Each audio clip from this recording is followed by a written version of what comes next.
Hello and welcome to the Knowing Show. I am so excited for today's conversation. On Sundays, we talk all things spiritual intelligence. It's the fourth of emotional, intellectual, and physical intelligence that each one of us possesses, but it's something that is very underdeveloped, even among churches, among religions themselves. There's just a big disconnect between true spiritual intelligence versus religion. And there's a big misunderstanding around what does it actually mean to live alive and awake in our spiritual regard, and what even is spirit. What does that actually look like tangibly in practical application? And there's just a lot of myths. There's a lot of pain also that just has caused a lot of people to shut down spiritually. We think about lost relationships or lost love that causes us to shut down emotionally, but a lot of us have a lot of religious pain as well that causes us to shut down spiritually. And so, to that point, this is the first Sunday I've ever invited a guest to join me, and I'm so thrilled that it is not just Jared Hoffman for the business that he has created, the Meditative Man, but also he is my brother. And Jared, I am so happy you're here. Thank you for joining me today. I'm so pumped to be here, and it's been amazing watching your journey and you develop your knowing framework. And I'm excited to get into some of the deeper meanings, even behind that word that you chose to exemplify what is happening in you and what you're seeking to bring to the world. The word knowing. So it's deeply also a part of what inspired the name of what I'm doing as well. So Mm. I'm Oh, excited. I love it. I'm so excited too. Jared, mom mentioned a month ago, she was like, you have to talk to Jared. You're both doing such similar things and pursuing similar things. And there's just so much alignment. And I had a thought last week while I was talking to Jen, our eldest sister, what a blessing it is to have siblings who are in alignment when it comes to our values and Hmm. the way that we live our life. Because when we really have those values alive and vibrant in us, it changes the way we live. So I respect you, and I'm so excited for you being here today. Jared, you attended seminary, and within a matter of days, weeks, you were sitting in the pew and you had your own revelation. And Hmm. one that, frankly, would, I think, drive most people away from church forever. And I'd love for you to kind of take us back, because I think a lot of people will resonate with your experience in that moment. But then the way you lived and the choices you made thereafter really derailed you from what course others might take as a result. So can you kind of take us back? Beautiful. Yeah, and the journey honestly started before seminary. I was a Mhm. 16-year-old kid, and I was playing drums. I'm a musician. I've been playing drums my whole life. So I had started playing drums for our large church in Gaithersburg, Maryland. And there was this one moment I'm driving down the road, and we all have these moments, regardless of whether or not we're aware of them. But it was just a download, a knowing, if you will, of, hey, don't pay money to go to college, which was a very strange, random thing. Uh, and I really didn't know what to do with it, but it was so deeply, it hit my soul. And I'm like, okay, I'm going to follow this word and see where it takes me. And then as most of my friends were graduating college and I was just trying to give back and sow into the community, out of the blue, out of nowhere comes this full ride scholarship offer to play drums at a seminary. It was like, this is crazy. So I go and I'm exploring the seminary, and I'm sitting in a pew listening to a talk. We had just done our music set, and I'm sitting there just taking everything in, and in a moment the person speaking shared the statistics of brokenness inside the church and outside the Mhm. church. And they were virtually indistinguishable from one another. Whether we're talking mental health struggles, divorce, uh, addiction, all of Hmm. these severe markers of brokenness were virtually indistinguishable between the church inside and then outside. So I grew up believing that the church was supposed to be the light. We're supposed to grow up and represent God to the world around us. And I'm like, man, there's no difference here. And that really launched me on a what is now a 12-year journey of seeking to answer some of the questions of why is this the way it is. And a lot of the answers that I've found along the way have formed the Meditative Man framework. But more importantly than that, I think about it as a business. If you are hired to a company that has problems, you don't Yeah. just go, this company has problems, I'm out. This family has some issues, I'm out.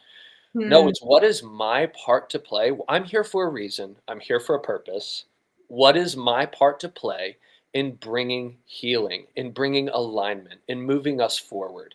So Hmm. that was my journey of not saying, hey, let me leave everything I've ever done or known, but let me go back to the roots, go back to the foundations, and see if we're living in alignment with those foundations. And if not, how do we get back? Well, I was not expecting us to go in this direction, so we're going to go in it just for a few minutes, and maybe we'll come to the reason why we got on here in the first place to talk about the faith that shaped the world. Jared, Okay. what you just said, man, it really is the antithesis, not just of what we do when it comes to brokenness observed in religion, but it's brokenness that we observe in our own, like I'm thinking of my marriage when people leave because it's gotten hard or because there's enticement out there of maybe there's an easier way, maybe there's less brokenness elsewhere. And I'm really struck with that because for so many of us, every single person, Jared, all of the data that we're looking at from all of our reels, everything we're putting out from the Knowing podcast to the Knowing show to everything in between, and not just our content, but Alex and Layla Hermosi, more and more people are talking about relationships because there is so much brokenness. Mm, And the path of least resistance is to extricate yourself. And so, this whole concept of radical responsibility and assuming your role in the thing to which you were either born into, that you committed to, how does someone know what their role is first? And then also, what does it look like for me to identify and create a boundary to ensure that I actually don't remain in something that truly is unhealthy? mm. No, that's a very good question because there are those times when it's like Right. this isn't broken. This is a nuke going off, and I need to maintain a Yeah. safe distance because this nuke will destroy me. So I think being able to identify that is a key point. But kind of to answer your question, I think it goes to, are we aware of our story? Are we aware of where our heart is leading us? And you and I grew up in the same household. And I'm so thankful because what I see in the world is that you're right, what is presented as the path of least resistance is to get out. But that's not the truth all Mm, the time. hmm. And what we were taught growing up is conflict reconciliation, family, uh, the Hawaiian word in Moana, harmony is for my little daughter, and she loves Moana. And the word in Moana is ohana, family. Nobody gets left behind. Nobody is forsaken, right? Mm, We stick together and we find our part to play in the ohana, right? mm, Again, there's the nuke, and then there's understanding our place in the ohana. And I think that if you know you're loved, you have a radically different response. And then it's the conditioning, nature and nurture, because our culture does condition us to leave, and it's in our biology. This is a big thing that I love to talk about, and it was a huge revelation for me. We think about our thoughts, we think about the mind. Most of the mind is subconscious, which is in our bodies.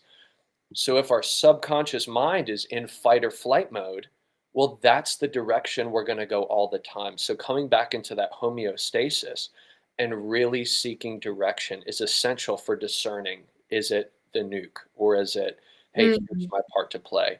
mm. So, And you said we have to know we're loved.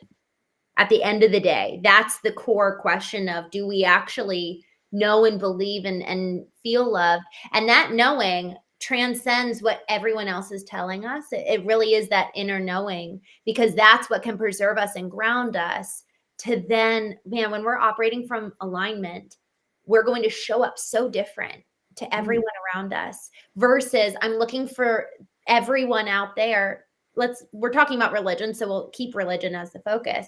Am I Mm, looking for religion to bring this satiation and this fulfillment to that which is missing within me? And yeah. so with that, with that knowledge of love, with that knowledge of kind of doing the work ourselves to cultivate that, then we can go out and kind of play that role. Let's talk about, you said nature versus nurture. So when we're in childhood and growing up and having that knowledge of the fact that we're loved, are you talking about from the parents to the child, that relationship, or are you talking about kind of that inner knowing where I am loved by the divine himself? Well, I think it's multi-layered, Mm, right? I think it's, in a way, a lot of our parents bring us into religious environments. For us, mom and dad took us to church, but it was their love for us and the way that they treated us that made us trust that environment that they took us into. hmm, So almost the connection to the divine, while it's there innately within us, it's nurtured by parents or not. But then I also think about environments. So epigenetics, the scientific discipline studying genes and gene expression, it shows that environments signal your gene expression. hmm. So, and that's interior environment and exterior environment. Picture this real quick. So let's say you hear you're loved in your conscious mind, and you maybe feel it from parents. You go to a religious place, it's all good. But what's going into your body is water filled with microplastics, toxins. What's going into your body is food filled with poisons. They disrupt your hormones and they're wreaking havoc on your body and your subconscious mind. So Hmm. there's going to be then this disconnect between what your body believes, what your subconscious mind believes, and what you're telling yourself. And that's true across, I mean, that's been the state of our country for a long time. So when I look at statistics now, and this was kind of where my journey led me, is like, well, of course, if your subconscious mind, which is 95% of your mind, is filled with all of this negativity, but we're trying to tell ourselves we're loved, and Hmm. there's a reality to that, but there's also this ignorance, there's this immaturity where there's so much hurt being dealt that we don't even know. Wow. And because there's that hurt, we can't take responsibility because then we would only have ourselves to blame, and we haven't been taught how to even have grace for each other. Wow, I'll stop Jared. there because we're going deep real fast. Yes. Well, I want to talk more about the connection with the subconscious mind.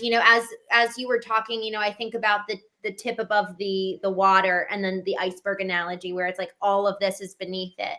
Yeah. So our conscious mind is just above the water. It's just that little inkling that we can see, that we effectively are aware of, and then everything else is submerged beneath. So, and then you're talking about the connection between the subconscious mind and the body. Can you lean into that a little bit for us? Yes, and for me, it was a massive revelation to know that any parts of what has shaped spiritual knowledge, spiritual intelligence in our world, the vast majority would understand the mind as the conscious mind brain. So we've limited it to the tip of the iceberg, but that part of the mind communicates in or in thoughts and in words. But the subconscious mind, which is our whole body, it communicates with feelings, with emotions, which, by the way, have been shut down in our world, in our culture, especially in men, right? Men are taught to not have emotions, to keep everything in check. But then we kind of blow up and go nuts over a football game or a sports thing that we're excited about. And a lot of that is just an emotional release of what is usually so bottled up for us. Right.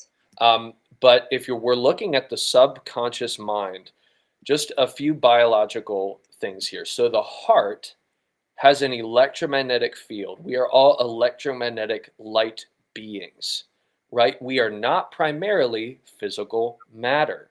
Hmm. So the heart has an electromagnetic field.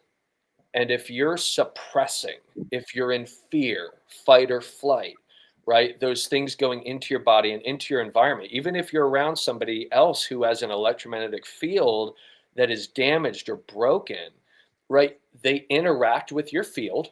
This is science. This is not woo-hoo mysticism. This is scientifically proven. So your energy field can interact with other people, and your subconscious can take on the hurt. Mm, Trauma gets stored in the body. I think there's a book called The Body Keeps Score, yes. and it talks about how the body remembers trauma. Yeah. There's a book that I've read called The Biology of Belief by Bruce Lipton, Mhm. and he talks about this stuff at the cellular level. But then as we get into the heart and the nervous system, if these things are not regulated, Right. our field is going to be incoherent. Right. So then we're pulling incoherent things into our field of experience and radiating that out to the world around us. Mm. Jared, this is so important. It's so, so, so important. So, really, this question of do I know that I'm loved? We have to tap into that 95% beneath the iceberg. Like what does our body actually believe and think, and what is it telling us? How do we even go about knowing that? I think the first step for me was just regularly pulling back, Mm, creating rhythms for myself. And it can be small little baby steps. Like if you want to tell your body that you're loved, work on getting better sleep. And mm, there are a myriad of ways to figure out how to do that, because then when your body feels rested, you just feel better. And when you feel better, you start to perceive the world in a different place. mm, mhm, Um, in order to get better sleep, though, you have to believe that it's possible. That mm, kind of goes along with that book, The Biology of Belief. And your body shows what you really do believe. So if you're not getting better sleep, you could be diagnosed with insomnia, you could be diagnosed with all of these other things, and you're saying, well, wait a minute, this is a neuroplasticity, a brain wiring that has mm, given me a narrative of who I am and who I will always be as someone who doesn't sleep. mm, Therefore, you're believing brokenness about who you are. Now, mm, if we're electromagnetic beings, electromagnetic light beings, what has to shift is your frequency, what you believe about yourself, the way you see yourself first. So the practical steps, a lot of times, and I experienced this so much in my own life, where I would try to make a change in my life and it wouldn't stick. How many people go to the gym because they want to get fit and then it just breaks down somewhere, somehow? A lot of the little advances that we try to make in life end up backfiring because mm, it's that belief system about who we are that pulls us back to that mhm. familiar. And that's the first element of running away from a better that we believe is possible for us. So, those moments of stillness, we are pressing into the fact that I am loved. And what does that look like in my life? And let me fight for these little steps that I want to take, whether it's getting more sleep, whether it's eating healthier, whether it's a Mm, little bit more time outside in nature, whether it's doing some research about what am I really putting in my body and how does that affect me? yes. Um, taking the and I love how you do this. You take stock of your relationships. How do I feel after being around these kinds of people? These are all little things that we can do, but top performers, and I'm not including myself in that, but what I try to do for myself, because I've seen a lot of what they do, is I really try to align. Here are my beliefs. Here's what I believe I'm capable of, who I am, how loved I am, Mm, and here are practical steps then that I can take to start implementing that in my life. And it's really hard to do that without community. So finding people around you to help you in that journey. And it's really hard to do that without any kind of structure. mm, So that's why I love your knowing framework. Why I've built out the Meditative Man is to bring frameworks and community for yeah. people who are on this journey. Jared, I'm so grateful for everything you just said because the practical element of the physical body, man, I think one of the things that was most hard to kind of overcome and relearn was this thought of how spirituality is a transcendence from all that is physical. And it Mm, takes us out of the physical world. And I think we both have seen this in people that we both really love, who were kind of leading the charge for us in our childhood, who yeah. modeled what was supposed to be spirituality. Was this, I'm effectively going to deny myself everything that is nice and lovely. It's almost like the Jesuit priests who are like denying all pleasure. And I went to a church this morning, and I don't go to church on a routine regular basis. Um, for a couple of reasons, but one is, I show up and I go to church, and it just is so depressing the way that they talk about knowing God. Mm, So dull, and it's like, who would want this? Why would we ever pursue spirituality? And so this dissonance between the physical and the spiritual, I think, has really led to us therefore never really being able to train our bodies to align with the beliefs we espouse, and therefore we see again the dissonance between beliefs and behaviors, because the spirituality is disassociated from the physical. And so with what you're positing forward, it's that actually, no, they're so integrated. They're so integrated. And so with that, creating rhythms in our day, and even you talked about our food has poison. I ate cashews, and I was like, why am I feeling so weird right now? Like, I just felt off, and I felt off not just physically, but like emotionally.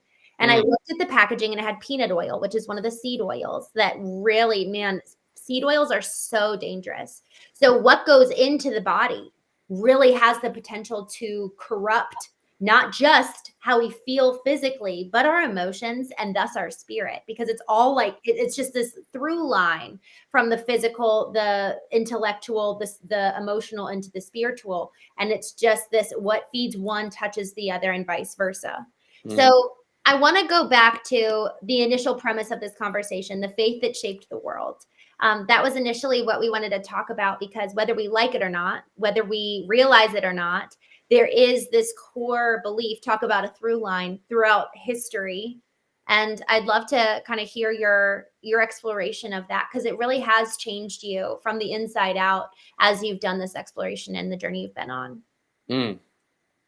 Absolutely, and well said.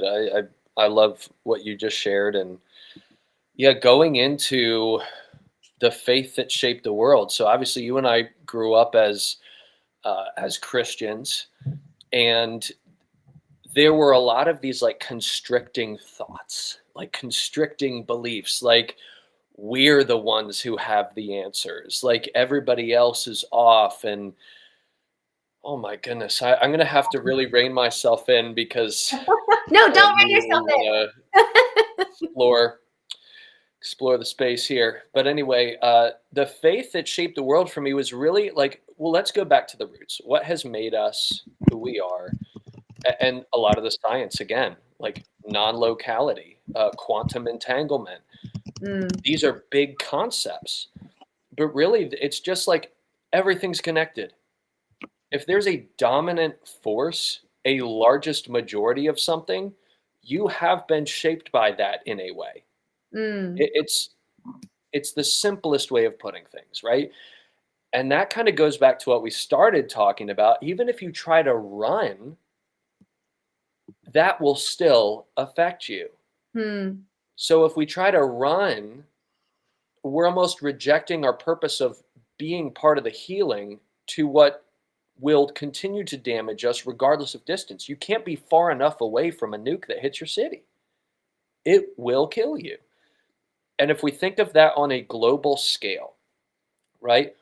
4.5 billion people, more than half of the population of the world, holds a faith that connects to Abrahamic roots.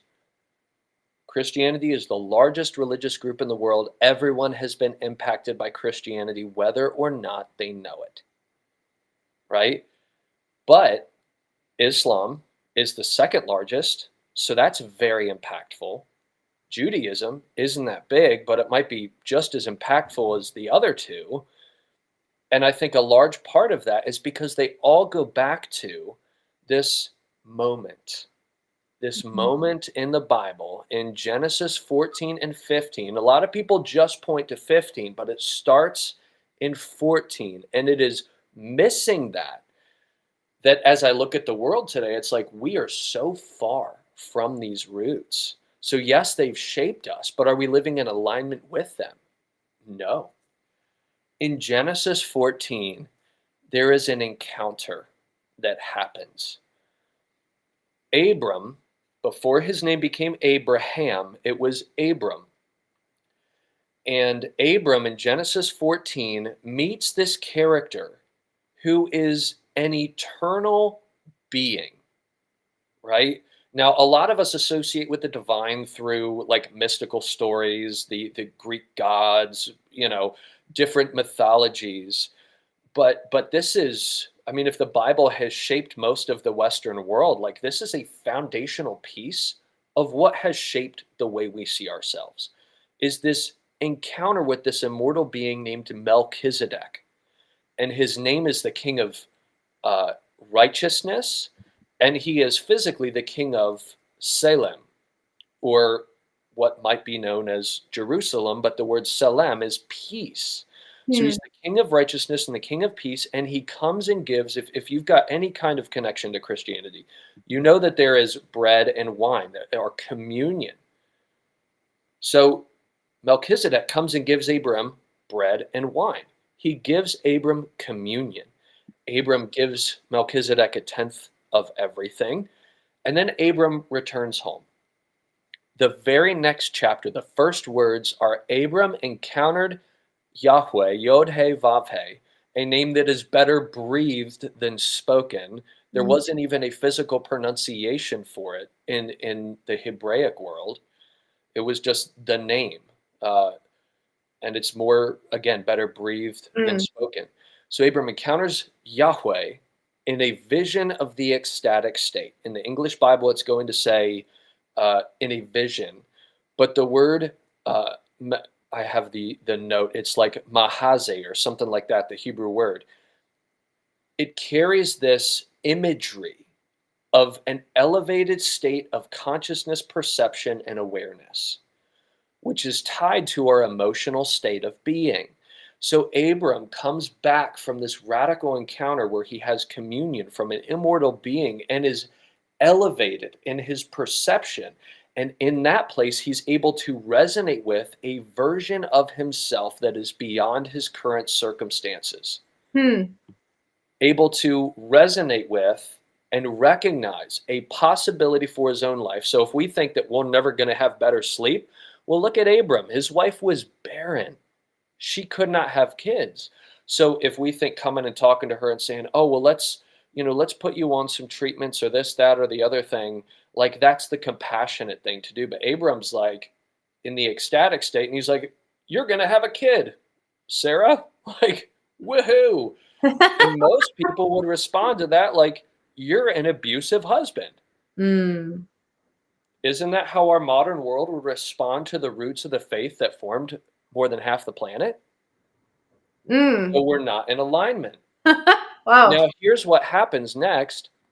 So Abraham has an encounter with himself in this elevated state that is more than anything he could have ever asked or wanted. Your descendants will be as numerous as the stars of the sky.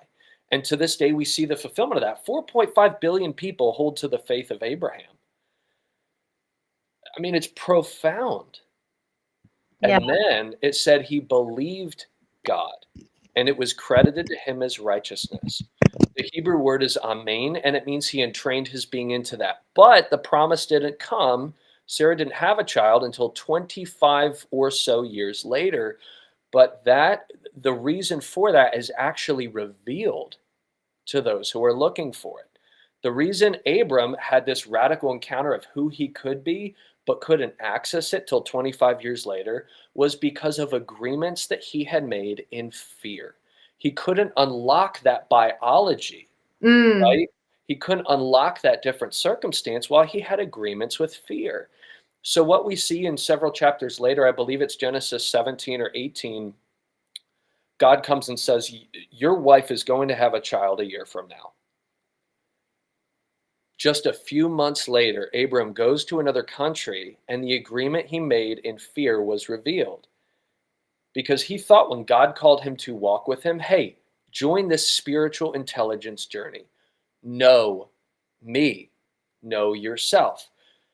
As he was called to go out on that journey, he said, Sarah, I'm afraid that as we go out on this journey, anyone who sees you is going to kill me and take you because you're a baddie. You are hot.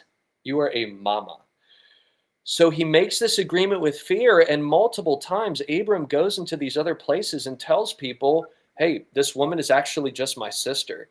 The king takes her and is like about to be intimate with this guy's wife. I mean, this is like catastrophic failure for any husband, leader, shaper of faith from a global perspective. Mm-hmm.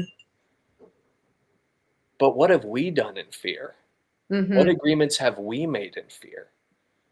So what happens is Abram's in this place, and God shows in a dream to this king, like, you're going to get judged because you've taken this guy's wife. He comes back to Abram. He's like, what the heck, man? Like, you caused judgment to come down on us, and I had a clean conscience. You lied to me. And then the agreement of fear is broken because Abram confesses, I Mm. made this agreement with her before we ever set out, that she would have this lie about her. As soon as that comes to light, the curse is broken, the barrenness is broken, and she's able to conceive and have a child. Mm. A year later, or 9 months later to that interaction, the baby shows up. So, what in our life is being put off from what we might want, from what we might desire for ourselves, because we don't recognize the agreements that have been made in fear, because of pain, because of the way the world is around us that kind of prevent us from really stepping into our calling. So that's number one, the biggest thing. And I have a framework that discusses four, but that's Abram's story. The others aren't as deep, but that's really the biggest one because more than half the planet, relates back to that faith. And we don't understand ecstatic state, encounter, biological elevation to match the person in the future that you want to be, and letting go of the agreements we've made in fear to hone in on that. Go get it. Wow. Well, man, this is so exciting. I love the point you made about the ecstatic state. I've never heard that. And honestly, I'm sure that there's a lot of reasons for that. There's a lot once you start incorporating what could happen at the ecstatic level of, ecstatic state of consciousness of like really being enlightened. All of a sudden, there's a lot of unknown there. And it's a lot safer to operate in the confines of the box that the church puts forward, that religion puts forward, especially for those who are at the top. If they're trying to kind of keep an order and a structure, once you start allowing for anything outside of the known and anything outside of the predictable, it's then outside of control. Mm. So I want to talk a little bit about the ecstatic state. And I know you've done a lot of diving into Dr. Joe Dispenza. I went to a Joe Dispenza event for a week in DC. Can you talk a little bit more about the ecstatic state and what you mean really? Like, I think I know what you mean, but I'd love for you to kind of more clearly define that. Yes. Wow. So I don't think it's as crazy as it might sound, uh, because it's built into our biology, but we don't know that. I'm going to point to one other word, one of my favorite like revelations of the relationship that is possible for us to have with love. So in Second Corinthians chapter 5, it's a popular passage in the Bible. There's a word used in the Greek, it's ekistemi. And it's this picture of being outside of oneself, or beyond anything that could hold you back, because you've encountered love and that is what's moving your every motion. And Mm, you're staying rooted and grounded in that. And mm, you're regularly returning to that. We talked about this concept of breaking away. And the reality is that if we are electromagnetic light beings with a field, when we pull away, like, it's so important to Mm, align that field, to remember who we are, and to know that we are made in the image of God himself, to be partners, to be co-creators. So I would say the ecstatic state, if I, for somebody who didn't ever grow up in church or know any biblical passages or anything like that, even if you have no idea the science, think about sitting alone and understanding that it is built within yourself to perceive a joyful, fulfilled future and to embody the feelings of your best moment you've ever had, imagining all of your dreams coming true, and sitting and fixating upon that and letting the emotions of that. Let your body, because your body doesn't know a real experience from an imagined one, but it's letting your body experience the reality of that coming true. Now, here's the thing. I know a lot of Christians would hear stuff like this and kind of like step back, because what you said earlier is there's this kind of depressive thing uh, that's captured the church. But Jesus said, "I came that you might have life and abundance." You and I have shared the experience of brokenness, right? And we're not just talking mm, about woohoo, happy, good feelings. Our family has walked through severe tragedy, shock, death. Um, for those who don't know the story, our brother-in-law was killed by a drunk driver when his baby girl was 27 days old. And we had to walk through that pain. We had to watch our sister walk through it. It was devastating. But in that place of brokenness, a lot of times in that place of just earth shattered, right? mm, What is possibly good about this situation? In a way, there's an opportunity to let go of so many negative things that you've been holding on to that you didn't know about. mm, Like, a lot of pain and trauma for me, I don't know about your experience, but it just kind of washed out. And then there's openness to return to who we truly are, which is to live in that ecstatic state, to live in that I am so loved. And sometimes it takes a big tragedy to let go of all the things we've been holding on to, all of those fears that have been keeping us back, because this is our natural state. mm, This is mm, how we're made to be. mhm. I love that. Keep going. I seemed like you were gonna say something else. Yes, the ecstatic state, I would say, is our natural state that we were made to be in. Mm, And when we sit and clear all the junk, so if we think about the Christian message, which is the gospel, which is Jesus has cleansed all that stuff, right? And you embrace the new reality of who you are. And if we look at the original story, mankind created in the Garden of Eden. Eden means pleasure and delight. And the garden is almost like this picture of preparing for a wedding. And we don't have to go into this now, but I'm working on a book called From the War Zone to the Wedding, and it shows how currently we are conditioned to live like we're in a war zone and to think that the hmm, wedding, the cosmic union, is some future thing. yeah. It's down the timeline. But the reality is that the wedding is our natural state, and living from there is how we actually pull that future into the present. Let it be Mhm. on earth as it is in heaven, right? Yeah. Because we're connected to source, because we're connected to God. That's our state. Mm. Mm. And we see it. I think that that's actually where so many people can get really derailed is when they grow up in the church and then they actually see someone who is not a professing Christian living like that. And they're like, what is real? What is happening? And because the divine is in all, anyone has the ability to be loved and feel loved and live in the fullness of that. And I think that that's where it can get so confusing for people who do grow up saying that there's this dogmatic framework of you have to exist in this place because everything outside of this is sorrow and doom and gloom. And then when you go and you experience other people who are not within that framework actually having a lot of joy, it really can be it can really throw you off, and all of a sudden everything you built your life on completely completely throws you out the window of all, throwing out the baby with the bathwater. So Jared, when you Absolutely. were sitting in that pew and you saw that statistic of everyone in the world and everyone in the church has, it's the same level of brokenness in and out. So then the question becomes, those few who truly have encountered God, both in the church and outside of the church, the commonality there really is love. They know it, they've experienced it, they've encountered it. So you were talking about how kind of number one is that ecstatic state, and then number two is encounter. Can you talk to me about that? Absolutely. So for me, I had a radical encounter.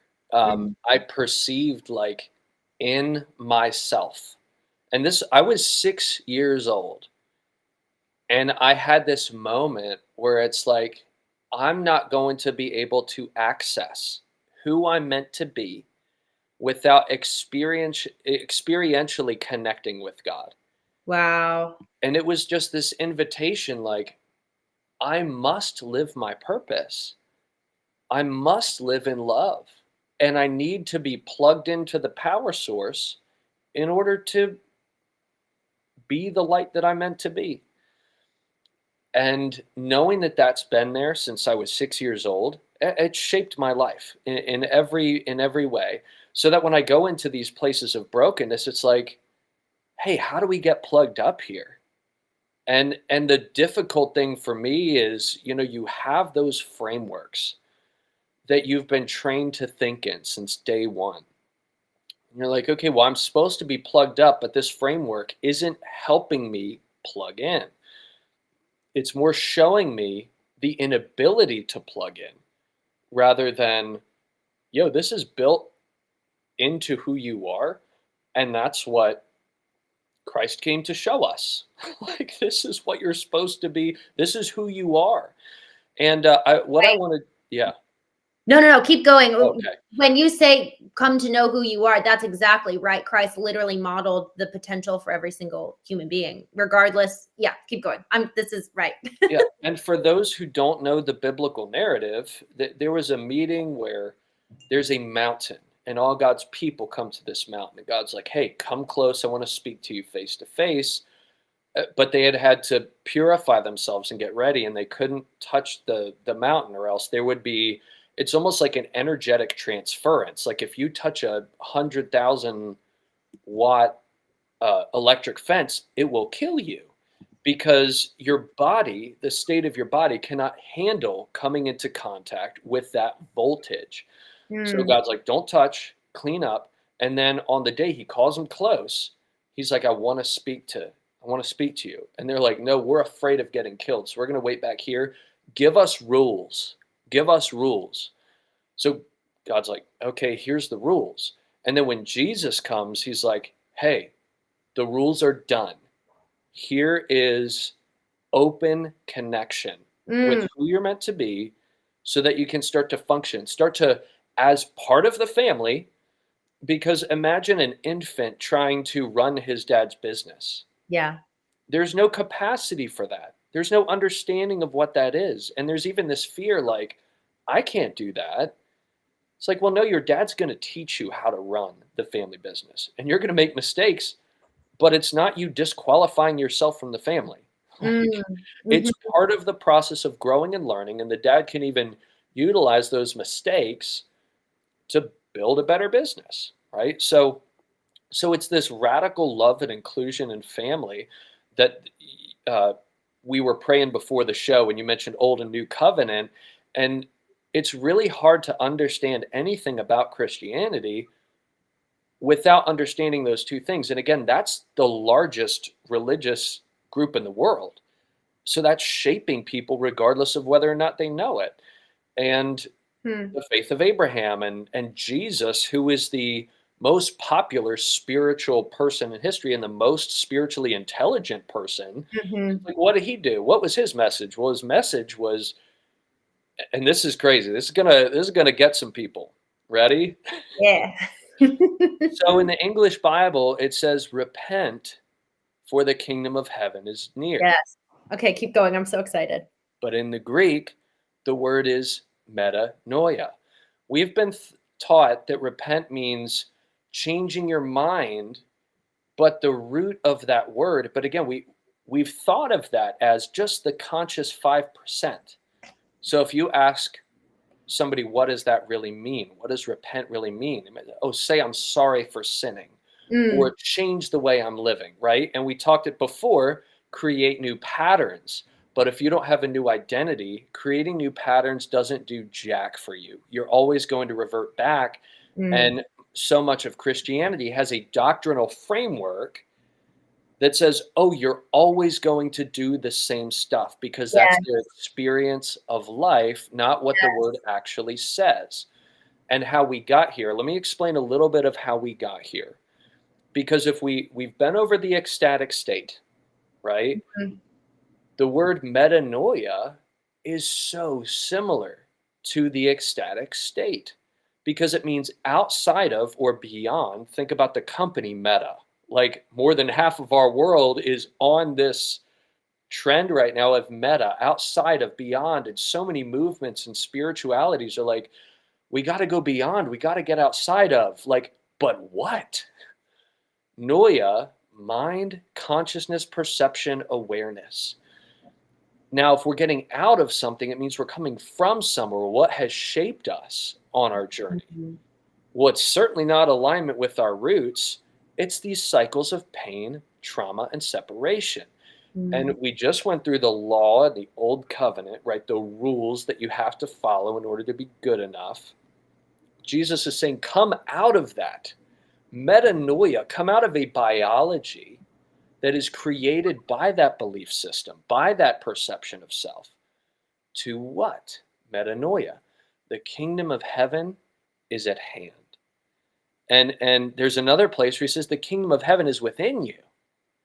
So it's unlocking who we were always meant to be, because every perception that we would have in our body, the way our body believes about who we are, guilt, shame, condemnation, fear, trauma, all of these things stored in the subconscious mm, mind, Jesus says, I've already dealt with that.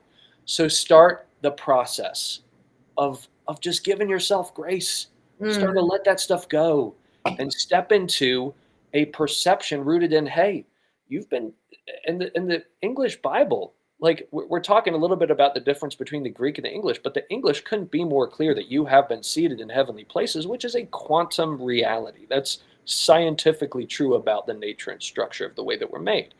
So Mm, Jesus is calling us to create a new biology rooted in a belief, a whole person alignment, conscious and subconscious, with the connection that we are seated in heavenly places, that the mhm, kingdom is within us, and mm. we're co-creators to bring the kingdom here and now. That's Jesus' message. Yeah. That's the gospel. So so most Christians would hear that and find Yes. all these problems with it and say, oh, that's new age, or oh, that's this.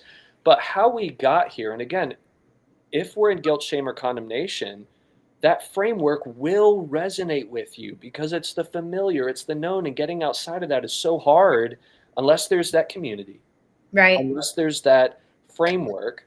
Right. But how we got there is the Protestant Reformation. Martin Luther nails 95 Theses to the door of the Catholic Church and basically says, no, we've been telling people they're saved by trying to do good things, by trying to change behaviors. The Latin word penitentia is related to doing penance, like trying to make up for all the bad things that you do because you are bad. So start doing better things so that you can be made good when you die and go to heaven. There Yes. was even the doctrine of purgatory, where if you've not done enough good things when you die, you need to pay for some of your sins. So penitentia is the Latin word and that concept that repent comes from. So even if we try to say, oh, it just means, change your thinking, change your mind, without going into the full subconscious, without recognizing that what Martin Luther did and nailing those things to the door, saying, no, we're saved by grace alone, Your identity is washed away as a bad person. I'm making you new, Mm. right? Saved by grace alone, through faith alone, recognizing that reality as real now in Christ alone.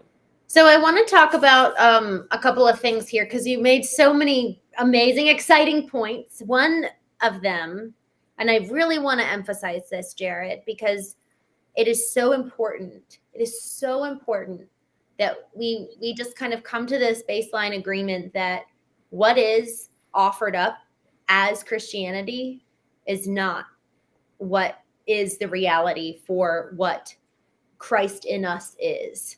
And Christ is in everyone and in all. God is in all. And so the division, you mentioned this briefly. You were talking about how we were raised, which is you're so special, you've been chosen, you're favored by God. It automatically divided us, and ego divides. And so there's this ego element to Christianity and religion in general that is just at its core division, at its core separate, when that's the antithesis of the heart of God for us. So that's kind of number one, is that what is espoused as Christianity and just religion in general is so far from, you talked about experiential encounter.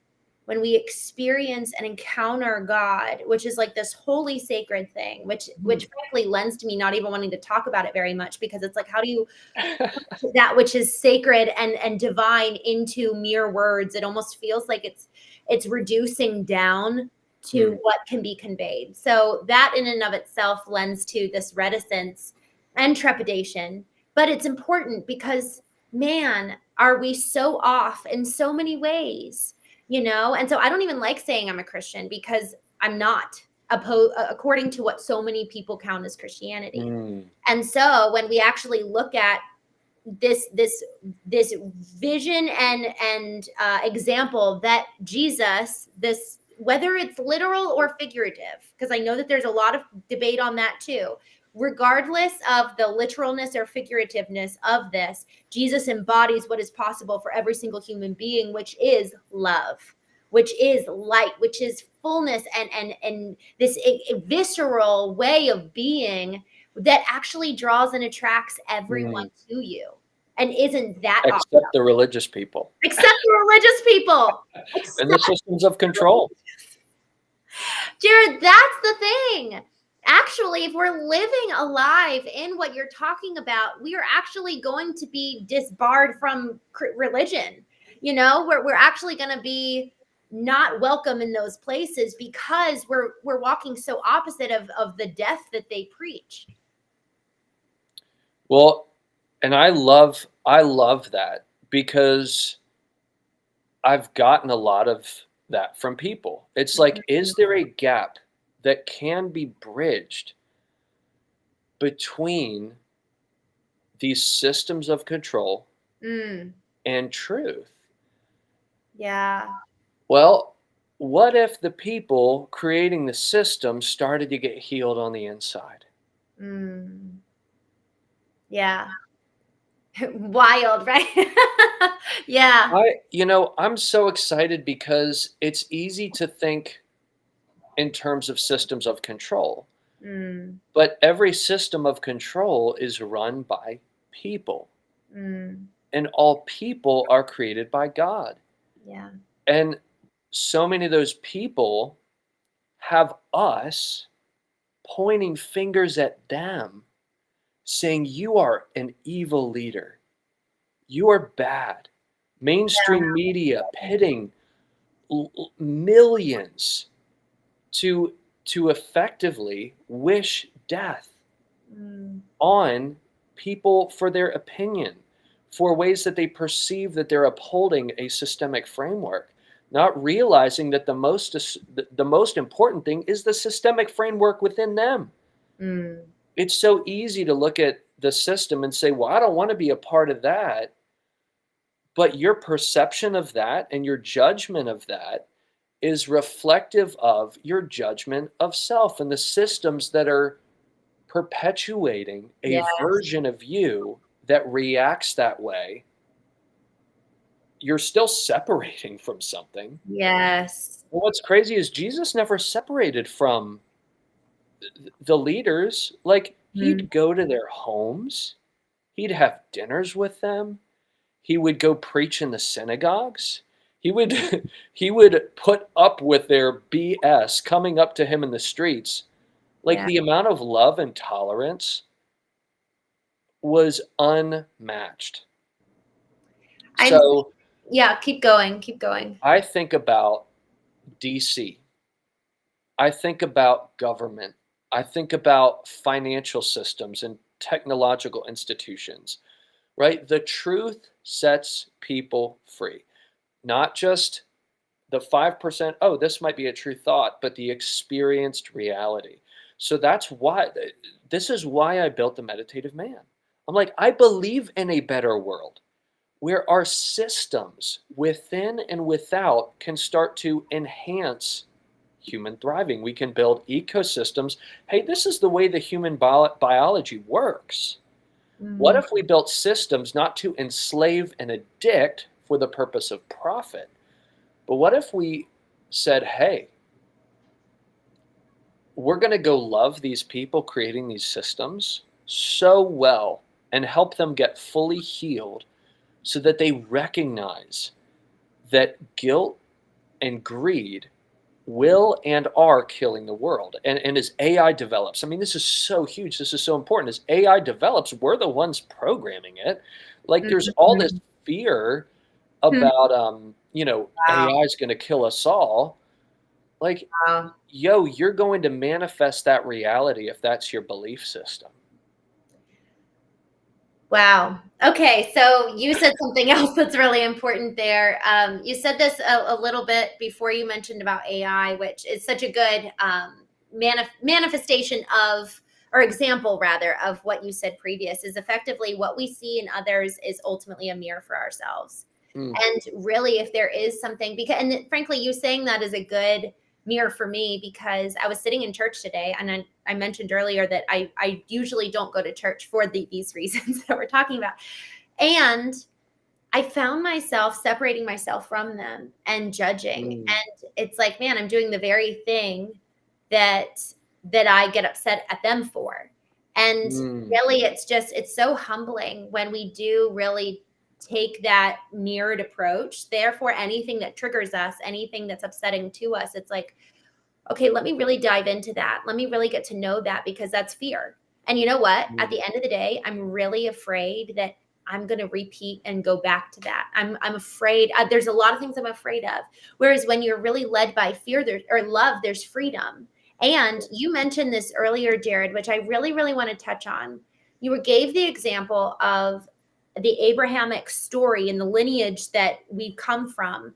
And what Abraham did, he had that ecstatic state, that encounter with God, but then he had to speak the truth to break an agreement with fear. So this is what's amazing, is that we can have these existential moments, these massive revelations, but we have to actually walk in truth in order to break us free from fear so that we can live in love.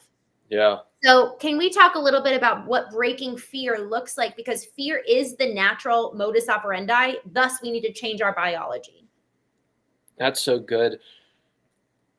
What if, and I'll say something and you tell me if you want to like do this. Okay. But one of the things that I love is just being able to do some, like, you use the term, I think, centering or aligning. Yes. Like, it's scientifically like giving your body the oxygen that it needs, because most of our cells, which are made up of oxygen, water, and sunlight, like, Mm, most of us aren't giving the cells in our body the oxygen, the sunlight, and the wow. water that they need. And we're trying to change things about ourselves while ignoring the simplest, most basic things that cause our bodies to be okay and to be able Wow. to feel better and access that. So, like, it's not as much about the word meditation. The meditative man even has this like connotation of humming, and you can hum and like reset your vagus nerve to calm your body down. Like, the concept of spiritual intelligence, and I have a note here. I'm going to pull it up. I hope you don't lose me. Um, I'm just pulling it up. Spiritual intelligence. Spiritual intelligence is inseparable from and essential for all true knowing. Mm. Right? So like the spiritual intelligence is it's inseparable from our bodies. So taking deep breaths, holding it in, releasing, breathing through the nose, deep breath. Just fill your body with oxygen. Let's do it now. For Yeah, those of you okay. listening, let's do it. Okay, so I'm going to just do a couple minutes of breathing and kind of guide the in and out rhythm. And as I'm doing that, you're just letting go of anything. You're safe. You're loved. God loves you. He made you. And I'm just going to speak something out at the beginning of this. The body is the temple of the Spirit of God, and we're in this moment aligning our bodies and inviting the Spirit to fill us as we fill our bodies with oxygen, as we give our cells what they need to thrive. We also give our spirits and our minds truth and give permission to anything that has been with us and not served us to go as we receive truth and freedom. Breathe in through the nose deeply, and I'll count for 5 seconds. Hold. Release through the mouth.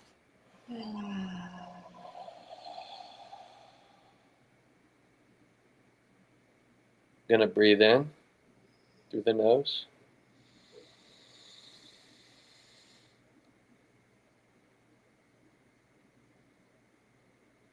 And out.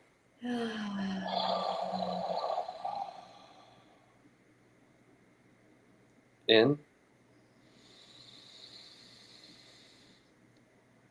Let the breath fill your body. Hold it. And release.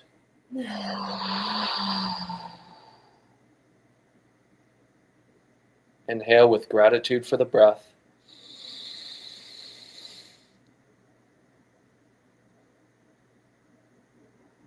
Exhale.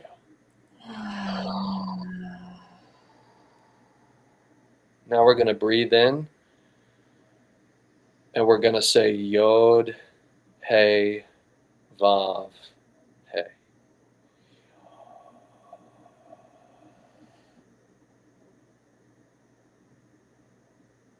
Out.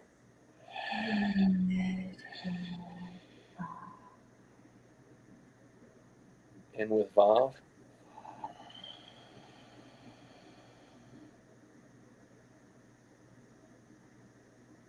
Out with the Hey.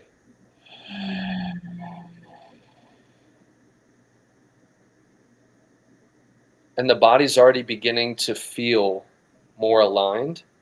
And when you speak truth to your body in this place, it lands deeper in the subconscious mind. You're essentially removing the wall so that you can speak truth to the heart. Mm. Mm. I am loved.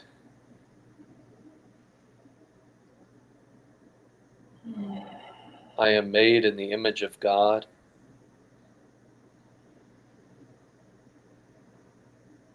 I'm invited to be the family of God. Mm. Mm. God made my body to host his presence. I make room.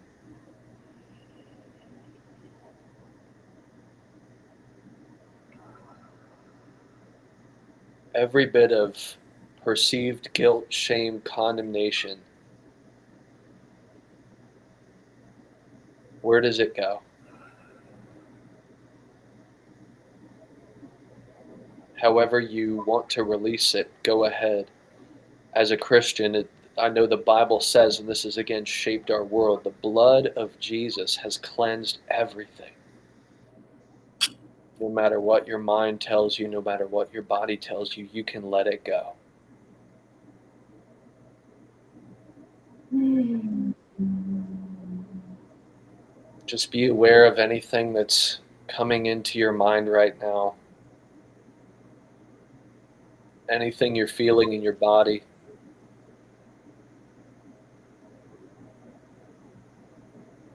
Just take note.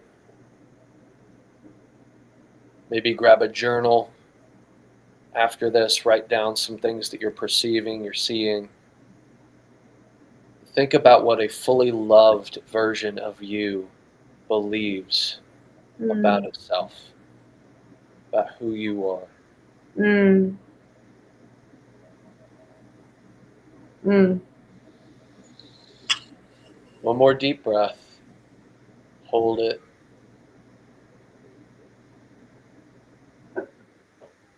And out. Again, you can hum and reset the vagus nerve. One Mm. of the most profound people I've interacted with in the past year virtually is a guy named Chris Cormier, and he's a quantum neurologist out of Louisiana. And he does a podcast with this guy named Taylor Welsh, and it's mind blowing. And one of the things that he says is the three most powerful words you can say are "I forgive myself." Mm. That's the three most powerful words you can say. And you can't just say that over yourself if you're closed off Mhm. to Right. programming. Mhm. Um, so being able to speak that of yourself, and then he also gives a way of resetting the vagus nerve, and he does something weird. He like kind of touches, tilts the head, sticks the tongue up into his cheek, and Mm. just goes, mm, right? Just a humming, a tone, a frequency. Mhm. And that can reset the vagus nerve. But watch that podcast rather than take my words, because I'm not an expert. He's the neuroscience expert. But a lot of these things, when we start to calm the body down, we can reprogram the version of self that we want to be. Jared, this is so helpful. It's very practical in terms of if we want to change our beliefs, we can actually do you called it instill rhythms into your life. We can have actual behaviors that we can do to in order to change the belief, we have to calm our body. We have to get our physiological nervous system into a homeostasis place so that we can actually teach it something new and create a new program. And Mm. that means that I call it the 4 F's, the fight, flight, freeze, or fawn. That's going to be what our body can just get stuck there. And when we call it being triggered, that's when one of those 4 F's is activated. And Mm. so this humming and this kind of practice of, for me, it's vertical alignment every morning coming into this practice where I actually align my physical body. And then Yeah, once you get to the place of peace, then you can introduce a new principle that thus becomes a new practice. But it so good. starts with getting the physical being and body into a place of peace to then be able to have a new input. And I actually want to touch on this a little bit. This whole concept of eliminating external inputs to allow for us to have that encounter. Mm. It's really like if our mind is filled with everything from out there, we effectively need to cleanse all of that space to then allow for a new kind of realm of our brain to even have a capacity for this encounter that you're talking about. So the glymphatic system actually is what is cleansing our brain and eliminating waste, like our lymphatic system eliminates our body from toxins and waste. And the glymphatic system is turned on during sleep. And also through very deep breathing, we can actually have the cerebral spinal fluid come up and do that rinse and repeat in real time live while we're awake. But otherwise, it happens while we're sleeping. So, sleep, the deep breathing, the humming, all of that is what is so helpful to bring our body into that place of stasis. And it's not just that, it's also what we eat. This week, Yes. I found that the seed oils that can really get me and literally affect my mood and Oh affect my. my whole body. Honestly, even wine, like I realized this week, I just gave myself a new little rule. I had one mimosa at brunch, and 20 minutes later, I just felt sad. And I was like, why am I sad? There's no reason to be sad right now. And then I just went on a little bit of a deep dive on alcohol. And I was just like, I need to not have alcohol unless I'm with friends, because I do like how it tastes, but I don't like how I feel if I'm alone. It just almost like Mm, it really impacts me. And so if I'm with friends, you kind of get the dopamine hits from all these other places, and then you don't have that mood drop. But man, it was really helpful to realize this week that alcohol, seed oils, even sugar, mm, sleep, allowing our bodies, and y'all, this is physiological maturity. We talk mm, about emotional maturity and what does it look like to cultivate our emotional intelligence to the place of being able to withstand someone yelling at us. How do I make sure that I'm not reacting? This is also ensuring that we're being proactive with our physical body and reaching physical maturity so that we can say no to that which is so appealing.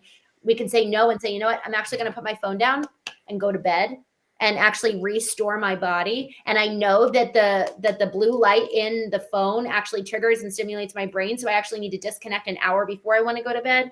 All of mm, those little rhythms in our life really allow for the space to create new patterns and thus create new beliefs and consequently behaviors and really see a life change. Jared, I am so grateful for this conversation. Everything you've given us, even just that meditation you just walked us through. Thank you so, so, so much. So many rich gold nuggets you dropped. mm. Absolutely. And I think those 3 words, I forgive myself, and Mm, giving yourself grace, because it's not meant to be rigid. It's mm, not meant to be like, how many calories did I eat? And if I'm off my, yeah. it's not a rigid, like, abundance and fullness of life. And Mm, just touching on, I want to honor you, Christine, and just talk about the name that you chose real quick.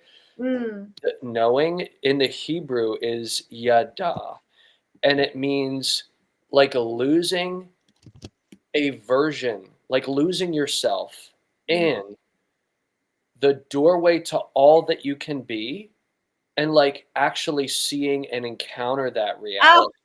So it's not like even who was I made to be, it's who can I co-create in that space of just being loved in God's presence. mm, Watching my 4-year-old Harmony like run around and just like make stuff up and enter her own little world. Like, yes. I mean, that's the opportunity for each of us every day. And yeah, there's a lot that we can do to help our bodies align, and it's a beautiful discovery. And the hard part, the death, is realizing, Mm, wow, we've been trained to derive pleasure from all of these addictive things that society has literally just hacked our brains, has hacked it. They mm.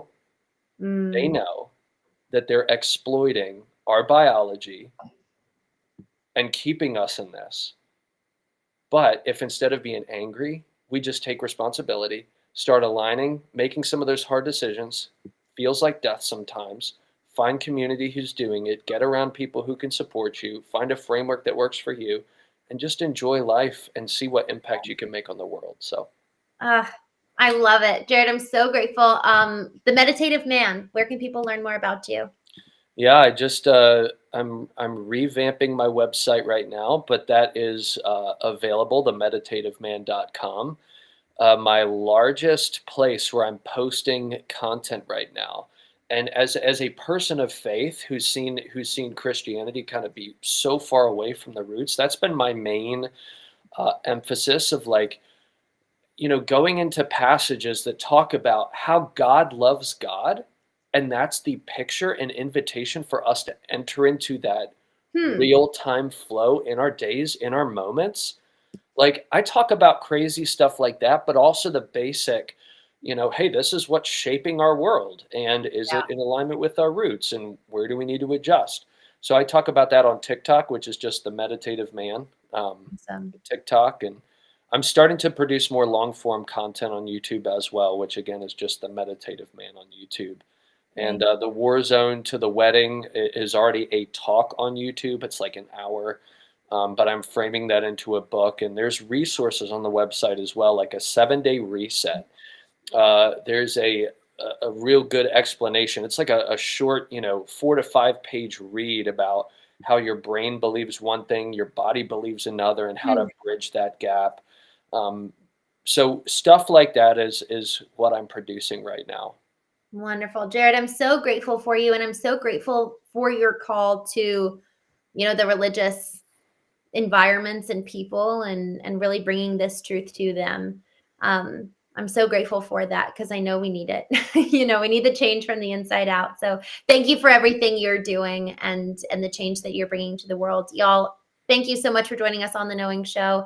I'm going to drop a couple links in the chat. I'm going to drop a link to Jared's website, The Meditative Man, also his TikTok. I'm also going to drop the link to the chat that he mentioned, Chris Cormier and Taylor Welsh, that podcast, and I'm probably going to listen to it today or this week. And then I'll drop in the link to the 21 days of vertical alignments. Jared, I love your 7-day reset. I'll drop that link too. So there's a lot of links coming for you. Thank you so much for joining us today, Jared. Thank you for your time. I love you. It was so Love cool you. with Go fam. you. Go fam. All right, y'all.